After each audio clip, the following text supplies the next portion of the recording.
Hello and welcome to this week's What Were They Thinking? The news items we have for you this week include the surge in infections in US hospitals, the interesting case study of a man who can live with most of his brain gone. The Cosmopolitan brings a uncomfortable example of people being active in the world, let's say. Chinese athletes have claimed that Australian beef is the source of their positive drug test. A new type of tree, and specifically the wood within it, could help significantly with sequestering carbon. Chimps apparently have conversations, and it'd be interesting to see what they have to say. A blue light can affect your skin, and not just your sleep. Logitech proposes a subscription model for your mouse, and as a result loses massive market share. And a spectacular aurora is going to occur again, although we doubt it'll be quite as good as the recent events.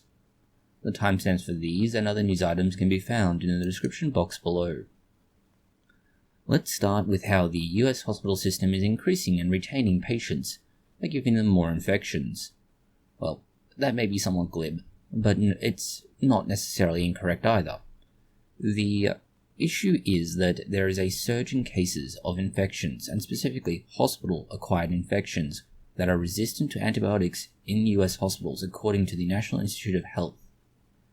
The data relies on a relatively small number of hospitals, 120, which isn't that great, but nonetheless, that's still pretty significant, and they are tracking that same data between 2018 and 2022.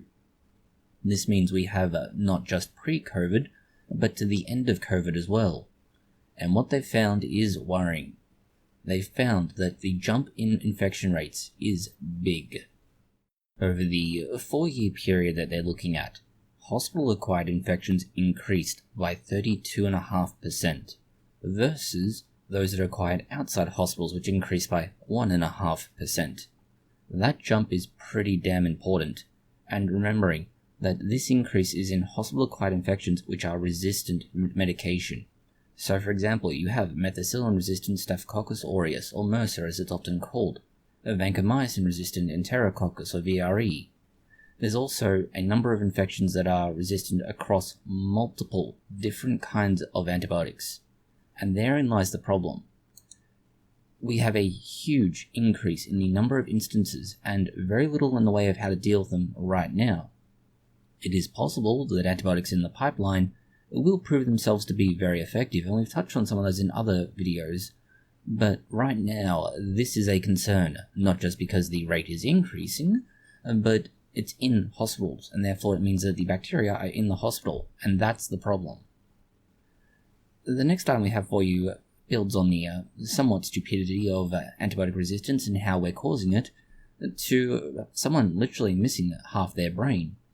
But it's not a accidental missing half their brain, actually. This is a deliberate choice. Long ago, there was a, let's call it an intervention, and the intervention was probably made by somebody also missing half their brain, to remove literally half a brain of somebody. The hemisphere would be removed in childhood, and it's meant to prevent various issues.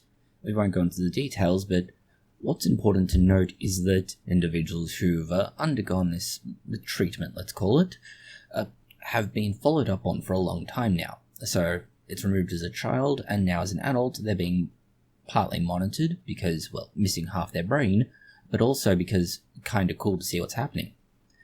What has happened is that the brain is beginning to rewire itself and effectively compensate for the fact that a large part of it is just not there.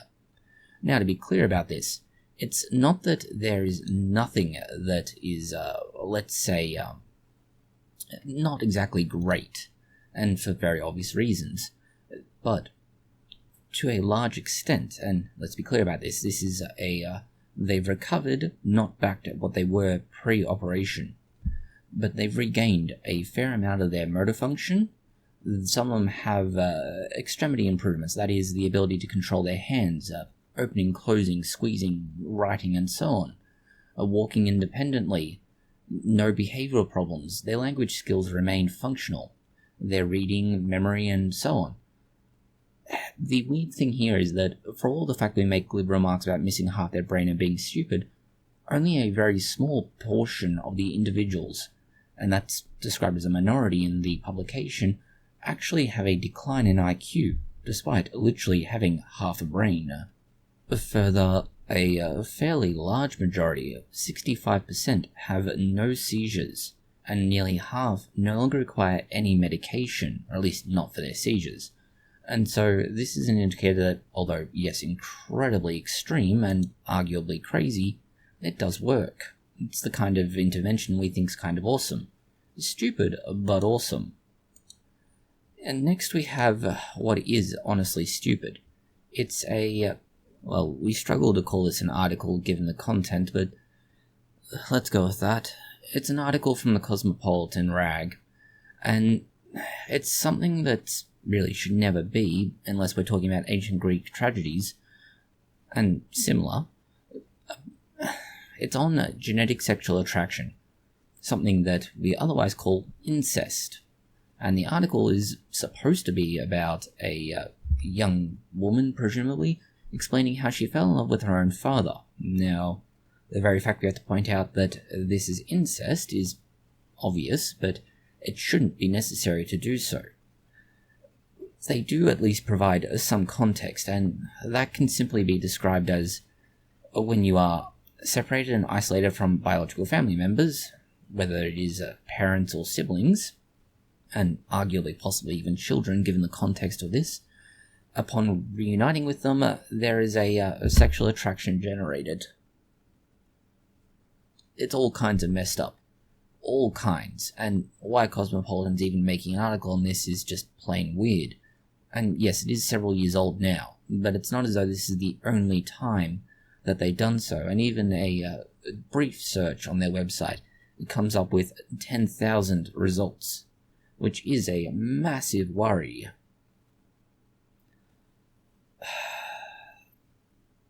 Yeah. Long story short is that other than the truly terrifying article and what it actually entails, not terrifying in that it's bad, but terrifying in that it's just crazy, the key point can be summarized as they appear to be trying to remove the stigma of incest, which, just no.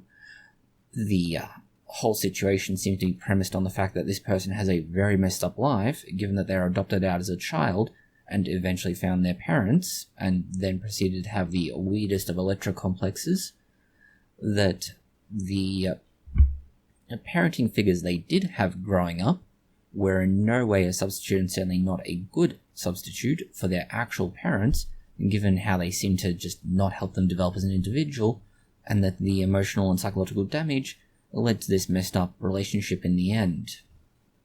And thank you, Cosmopolitan, we will now need to put bleach in our eyes. Sadly, this is not the only example of why humanity is likely doomed, and doomed to an exceptional degree. A doctor had to remove 23 contact lenses from someone's eyes. Well, eye singular, but that's not the point. The patient forgot to take them out for about a month, and, rather obviously, kept putting them in. This leads to them building up. You would think after just a few, the fact that your eyesight is not working as intended would indicate that something is very wrong, and you should A, make sure you've removed your contact lenses or put them in, and B, go and see a doctor a lot earlier. Assuming it's not America, in which case seeing a doctor might actually cost more than just letting your eye fall out. The fool went to see an eye doctor, otherwise known as an ophthalmologist, and, well, they found out that they had not taken them out for 23 days in a row, leading to 23 contact lenses being in their eye. Just why? Why must humanity try and make it so that there can be no hope in our future?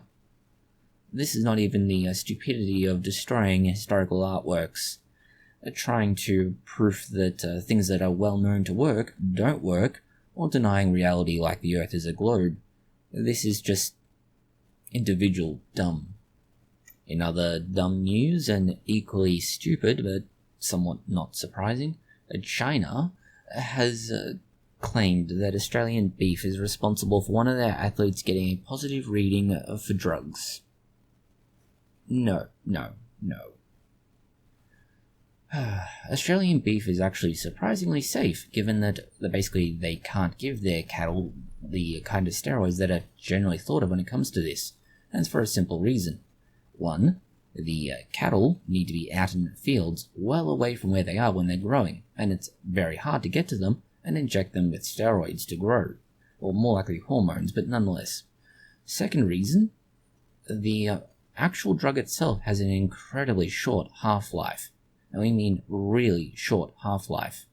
Because of this, unless you are taking it within, say, a day of being tested, you won't have a positive test. There'll be other indicators in your body, but it will be very small. The third and final reason is that the growth hormone used for cattle, that is beef growth hormone, is different to human growth hormone. Now, yes, there is some degree of overlap in the ability to function, but it is not an efficient drug to use. It's certainly much more accessible than human growth hormone, but that's not the point. And this is why Chinese authorities claims that the conveniently located nearby Australian beef food outlet that they ate the beef at, which was nearby the training facility in Beijing, caused the positive reading. No, China, it hasn't. You just managed to screw up. You didn't hide your drug use well enough. This is like Russia, except Russia actually did a decent job by getting everybody involved to basically play along. Or Putin would have them disappeared. Not just as is stupid because they're claiming food consumed well before this is the cause, but it's the same sort of rationale they've used for COVID-19, where supposedly tuna or salmon imported from America or Canada somehow carried COVID to China. Yeah, nobody bought that, and nobody's buying this, but it gets even more stupid because the very drug they're claiming that is responsible for this isn't even used in Australia.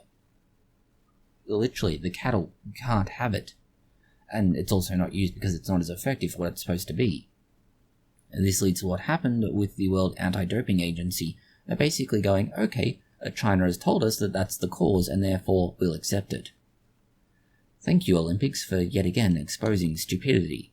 In more ways than one, but at least this time we can point out the stupidity. In other European news related to agriculture, we have glyphosate studies. Except this glyphosate study looks not just at Europe, but to an extent at America. Now, you may know glyphosate as Roundup, and where this gets really interesting, and honestly it does point a massive hole in the whole, glyphosate is the cause of this, that, or the other, is exactly what they found. What they were looking at was effectively runoff from farming fields. And the runoff would normally go into rivers, and then you'd have contamination with glyphosate. That seems fairly straightforward. The problem is that farmers spray their fields at particular times of the year, and they do that for a very obvious reason.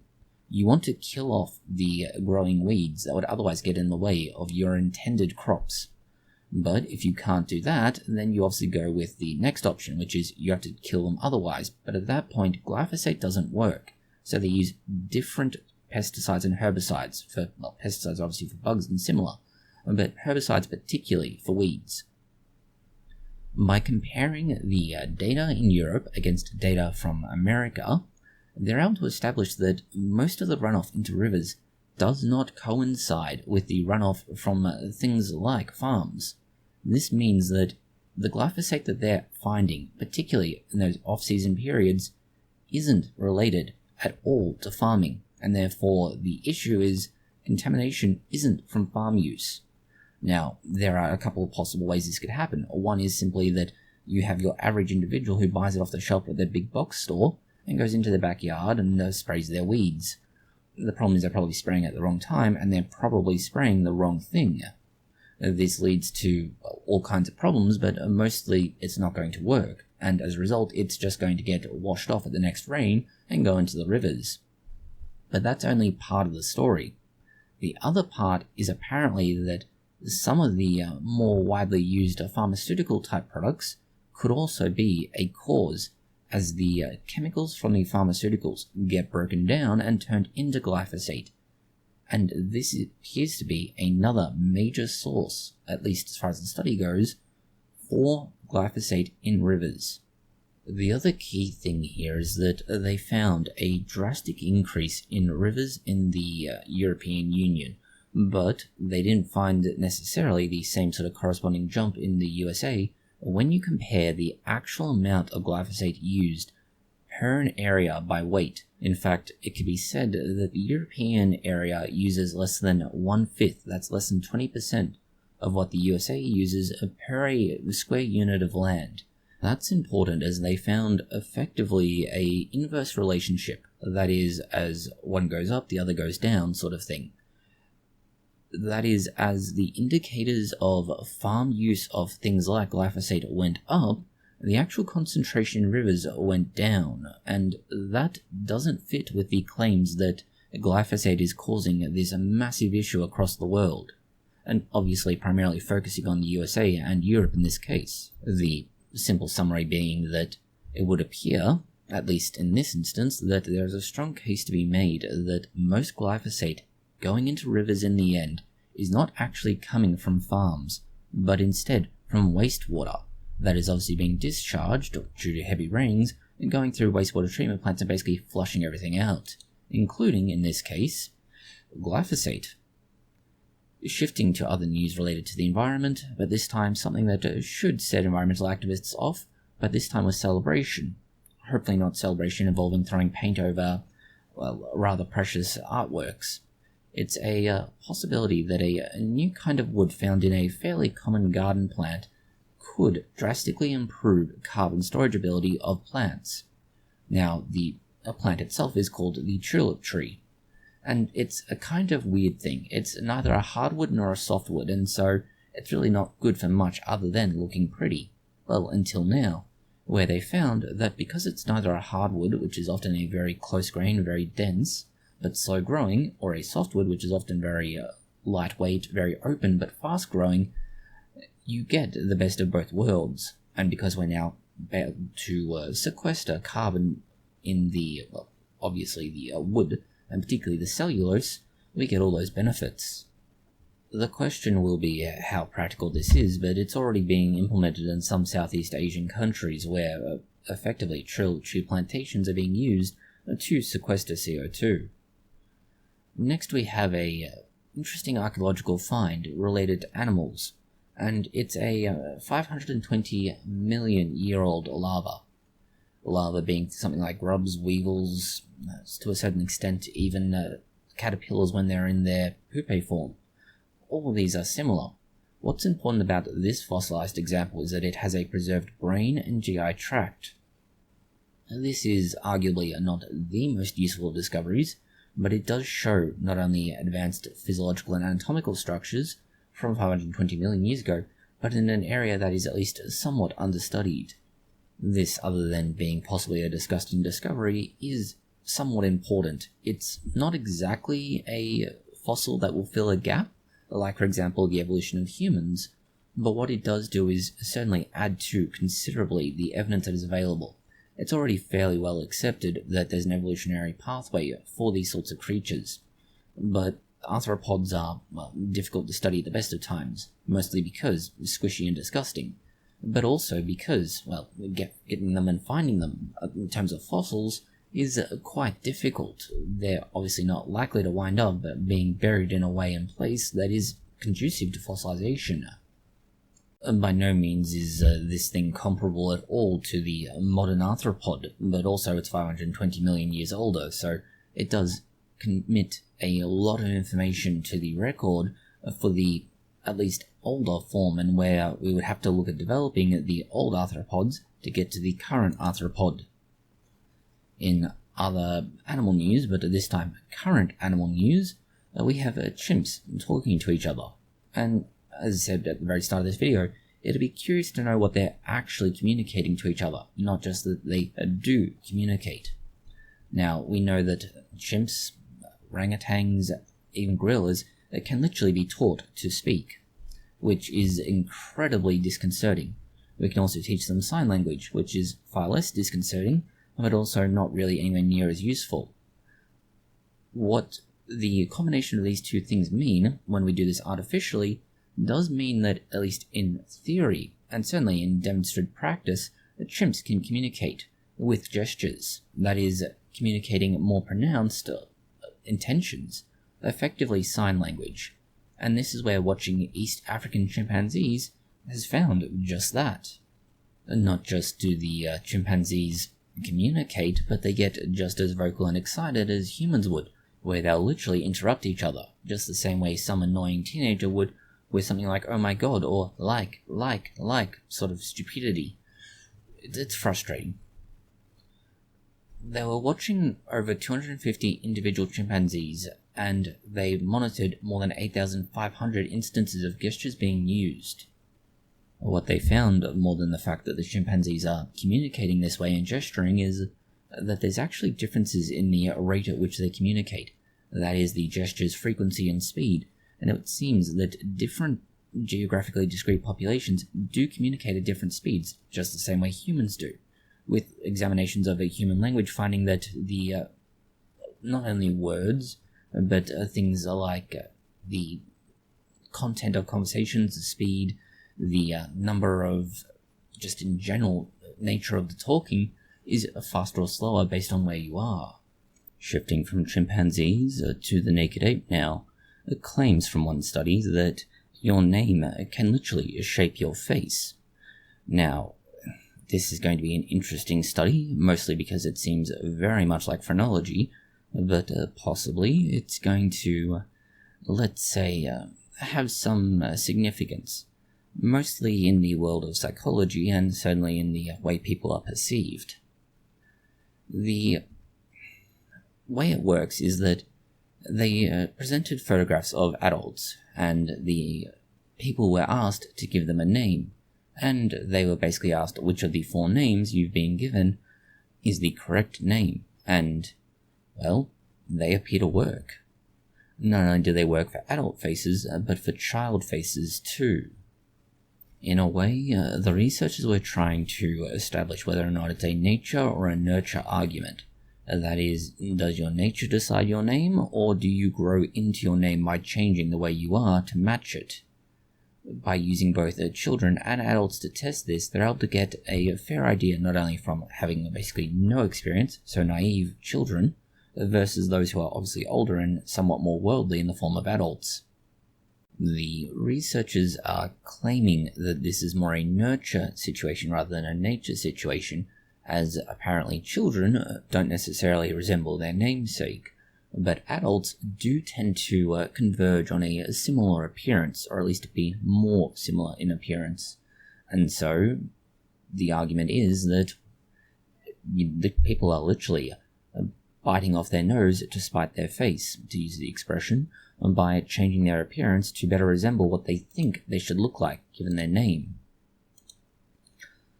In technological news, we have what is kind of stupid, but again, kind of related to humanity. It's an argument that blue light could be affecting your skin. Now, blue light is well known to be a problem, particularly if you want to sleep and exposure to, say, monitors. Blue light basically is something that's meant to keep you up, and it's why you have blue light blocking glasses, and certainly a night mode on your devices that gives everything a orange verging on red tint.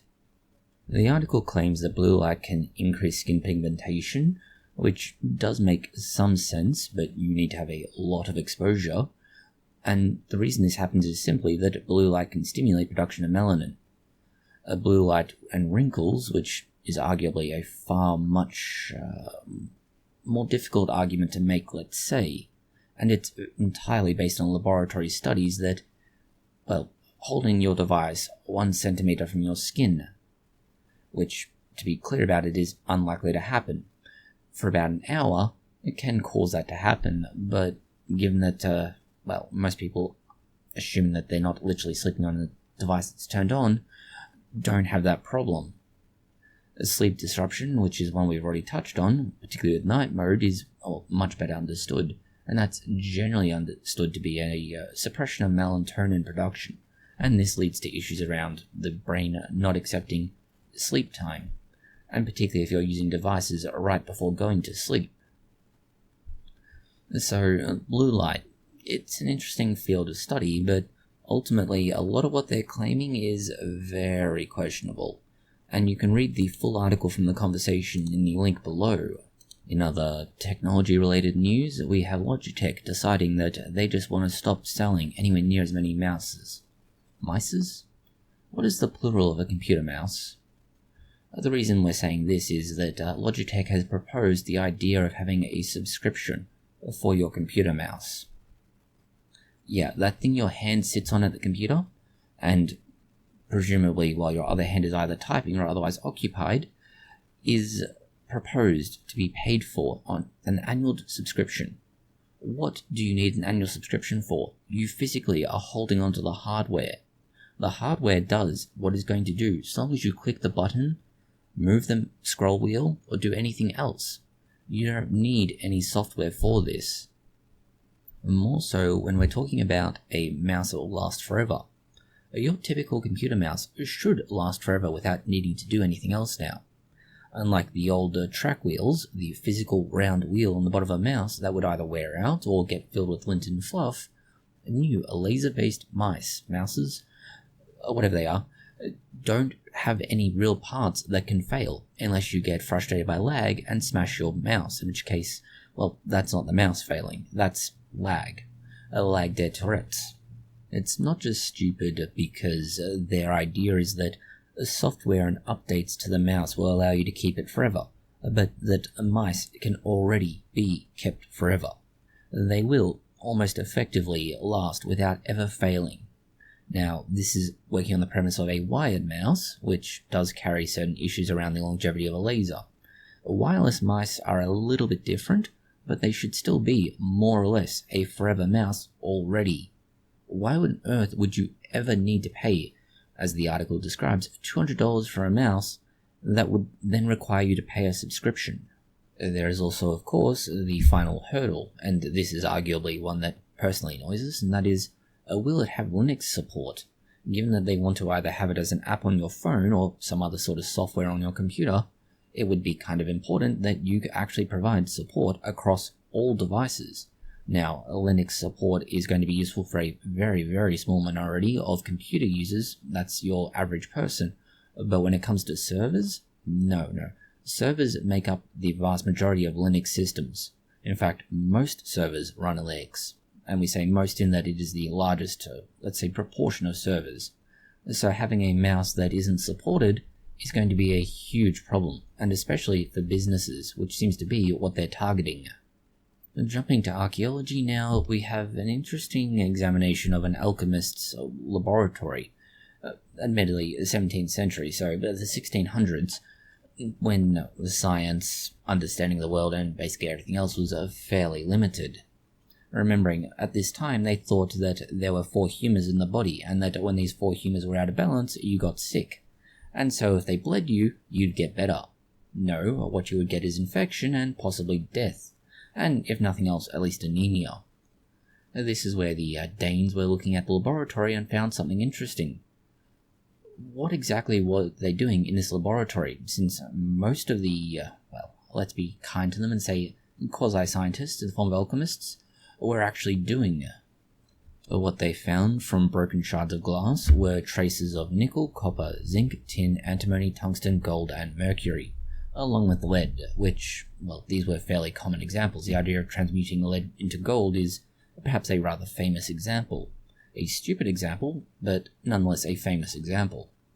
Where alchemists get to be a little bit interesting is that they were in the juncture between crazy nutcases and doctors, and arguably crazy nutcase doctors, wherein a lot of what they were doing was supposed to be providing medical care through administering these various cocktails of elements, sometimes more useful than not. For example, mercury. It could theoretically treat syphilis, but if it was another disease, you were kind of out of luck.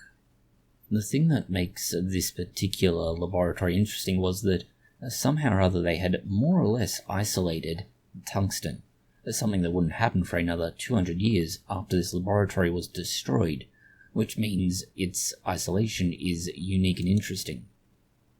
Shifting to astronomical news, we have the discovery of a planet, an Earth-sized planet, in a habitable zone.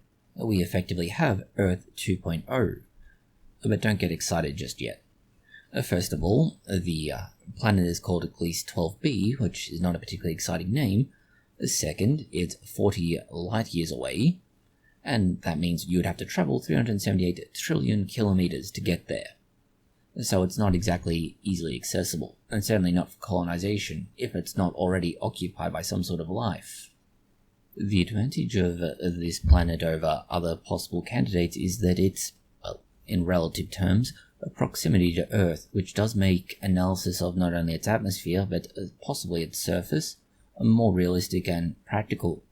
As a result, we can find out if there is, for example, liquid water, or whether or not the atmosphere is, let's say, hospitable to life, and whether or not we might be able to turn this into June and have giant worms and weird-ass spice melange that causes us to practically live forever and have zero health issues.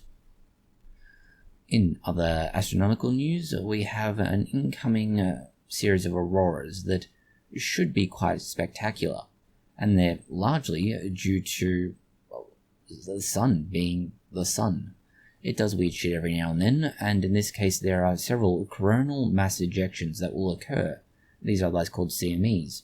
These coronal mass ejections are basically massive flares that come out of the sun, and they look pretty when you can see them.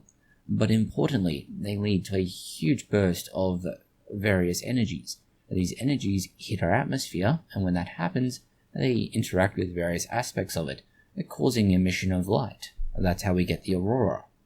What is special about this particular coronal mass ejection is that it's described as a cannibal coronal mass ejection, and that's because we're going to get 2 successive releases of these ejections. Now, the first one will travel slower than the second, and so when the second comes through and passes through the first, it basically picks it up and carries it with it, consuming it or eating it if you will, and this is why it's called a cannibal coronal mass ejection. What makes this particularly important is that as it passes through that first coronal mass ejection, it gets bigger. It increases in size because it's swallowed the first one, basically making it a more powerful force. You'll be able to see this in, as far low down as Pennsylvania and Oregon and even Scotland, and as far north from the southern hemisphere as parts of New Zealand and certainly southern parts of mainland Australia. The final news item we have for you is a interesting publication from Nature, and simply put, it's titled How PhD Students and Other Academics Are Fighting the Mental Health Crisis in Science. Well, there's a very simple answer, and that is stop trying to put so much pressure on them that they break. And certainly the solution's never going to work, so how else is it being solved? And, well, frustratingly, they're using a band-aid on a bullet wound by providing things like mindfulness and meditation courses, mental health webinars, painting boot camps and yoga workshops. None of these are actually going to fix the problem in the long term, and for very good reason. This doesn't actually solve the problem. Having to work 16-hour days in a laboratory and writing up whatever articles you have, trying to get them submitted, trying to get funding, trying to do all sorts of things that you simply have no control over is not going to help your mental health. And it's very much the helpless dog being electrocuted in a Pavlovian experiment.